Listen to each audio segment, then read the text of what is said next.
Good morning, this is Marcus Brown bringing you today's market update.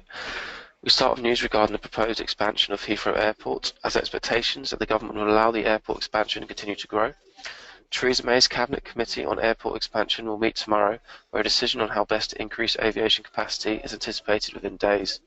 In Brexit news, it appears that the British Prime Minister has angered both Remain and Leave voters in recent weeks. Remain voters are seeing their fears that the government lacked any kind of plan for the UK leaving the EU being realised, as May seemingly does not intend to give any ground to MPs demanding a vote on the timing and nature of Britain's exit from the EU. Despite the Prime Minister's claims that there was no mandate for a hard Brexit, many politicians, such as former Deputy PM Nick Clegg, see May's stance of not giving Parliament a say on negotiations as absurd. Even Leave voters seem disenfranchised with Theresa May's recent comments, claiming that she is ruining Brexit through careless, anti-immigration policy proposals and a casual disregard for the city and financial services.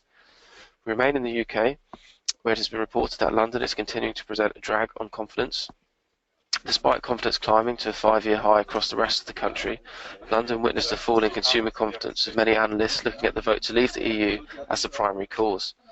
60% of Londoners voted to remain in the EU, and with all the uncertainty surrounding the referendum, capital flows, migration and the city's financial services, to which it is so reliant, have been thrown into doubt. Elsewhere across the UK, low inflation, low unemployment and relatively high disposable incomes all contributed to a 3% point rise in confidence.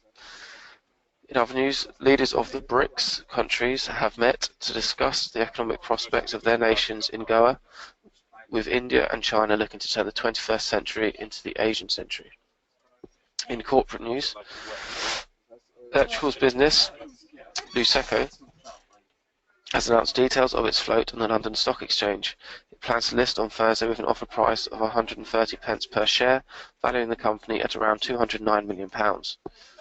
Waste management business Biffa has also confirmed it plans to float on the London Stock Exchange on Thursday, as was reported by City AM on Saturday. With a share price of 108 pence, the company will have a market capitalisation of £450 million. FT publisher turned education business Pearson has said in 2016 guidance and 2018 goals are unchanged in an update. It said that if current exchange rates persist for the rest of this year, its earnings per share guidance range will increase by 4.5 pence to 54.5 to 59.5 pence.